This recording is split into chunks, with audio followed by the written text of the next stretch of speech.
when I was 11 years old. Now, granted, that's been some time back.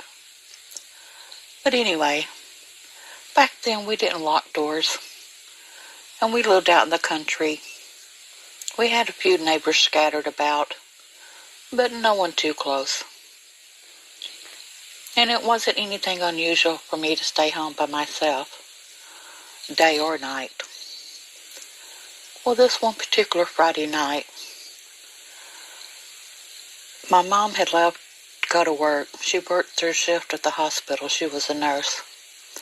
And a lot of times when my dad got his paycheck on Friday nights, we didn't usually see him.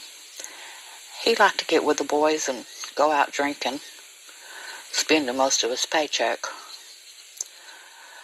So that left me home by myself. And I've been by myself for so many times. I never was a scaredy cat.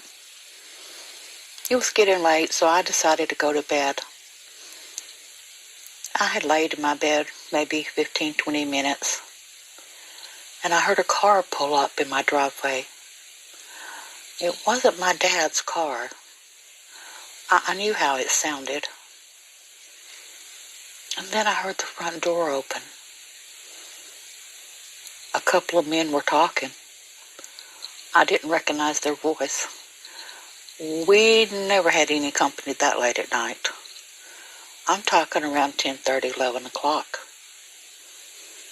And then all of a sudden, they went quiet. Now, I had my bedroom door shut.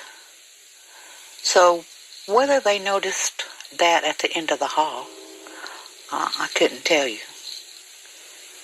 But then I heard steps coming down the hallway. It wasn't my dad. I knew his gait. I knew his steps. It wasn't my dad. I froze in terror, knowing I didn't know this man. Or I didn't know his walk for sure, and I sure didn't know his voice. He gets to my door, and I am scared to death. Frozen in terror. I hear my doorknob turn, and I hear the door opening. Being frozen, I pretended to be asleep, as most people would. I didn't move. I could barely breathe. I wouldn't dare try to peek out of my eyes, feared that he might see my eyelids move. He stood there maybe 10-15 seconds, which seemed like an hour or two. My heart was pounding so hard I could hear it in my ears. He didn't come any closer.